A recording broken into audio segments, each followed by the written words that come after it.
umaambun-ambun na po. Pero naghahabol kami pare-parehas yung aking manugang. Nandun silang dalawa ng tiyuhi niya sa bubong. Naghahabol na matapos yung kanilang mga tinatapalan. Kumusta na po kayo? Ako naman naghahabol dito sa aking ginagawang pataba na naman. Matapos na ako bandaron dito na naman hanggang doon. Pahaba. Hanggang doon. Hanggang doon. Yan. Yung kalahati nito, bulaklak, halaman. Dito naman banda, kalahati ng bakod, gulayan. Ayan. Magulo po ba? Magulo yung aking dito. Ayan. Dito, saan na gulayan.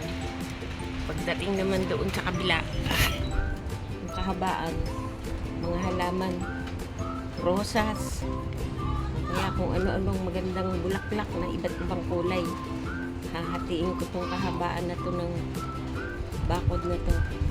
Yan. Kalahati bulaklak, kalahati gulay. Yan, tutuloy ko lang po. Kasi yan o, naambun na. Yung cellphone ko baka mabasa. Tuloy lang natin. Kaya pa.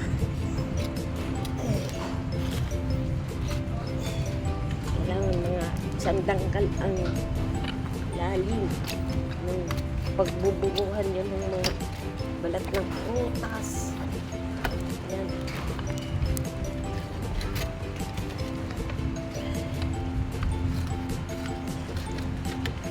Ayan, lumalaki na yung patak mga kasinyor.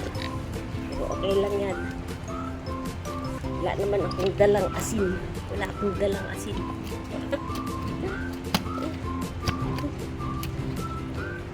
Diba?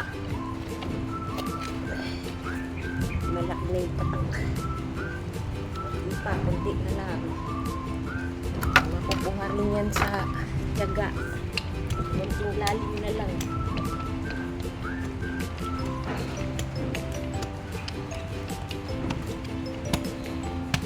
Ang tawag dito, pag-decompose, gagawin natin pataba ng mga pinagbalatan ng mga pinagkainan yung pinaglutuan nyo ng mga gulay, pinagkainan nyo ng mga prutas. Huwag nyo itapon sa basurahan. Gawin ninyo pataba sa pananim. Kagaya itong aking ginagawa para pagtubo ng inyong tinanim mabunga dahil natapa yung lupa. Ayan, okay na po yan. Medyo lumalakas na yung ulan. Saglit lang.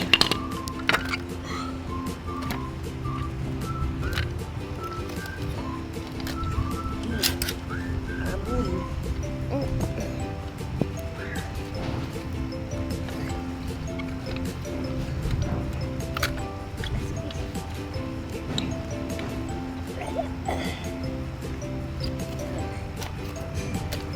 Isang dangkal na po yung lalim niya. Hindi na yan.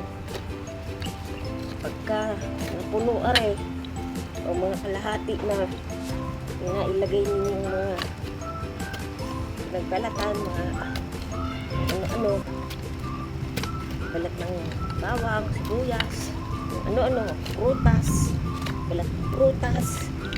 Yan, paghuhulog nyo po dito sa ganitong klase mo, mga isang dangkal na hintay. Kagaya po ito, balat ng orange, balat ng kiwi, talong, okra. Yan, mga pinaggamitan ko po ito ngayon. Siya ko na namang ibubudbud din eh.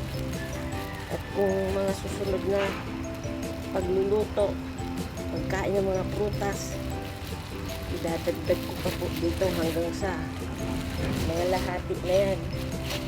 Pag nangalahati na po yan, tatabu. Pag nangalahati na po yan, ay tatambakan yun. Itatabon nyo na uli yung ano, tawag dito, yung lupa na hinukay ko. Hinukay natin, ganun. Ayan. Ipunin nyo lang po ng ipunin dyan. Huwag nyo itapon sa basurahan kasi sayang. Ang pataba po ng ano yan. So, hanggang dito na lang po muna mga ka-senior kasi tingnan nyo.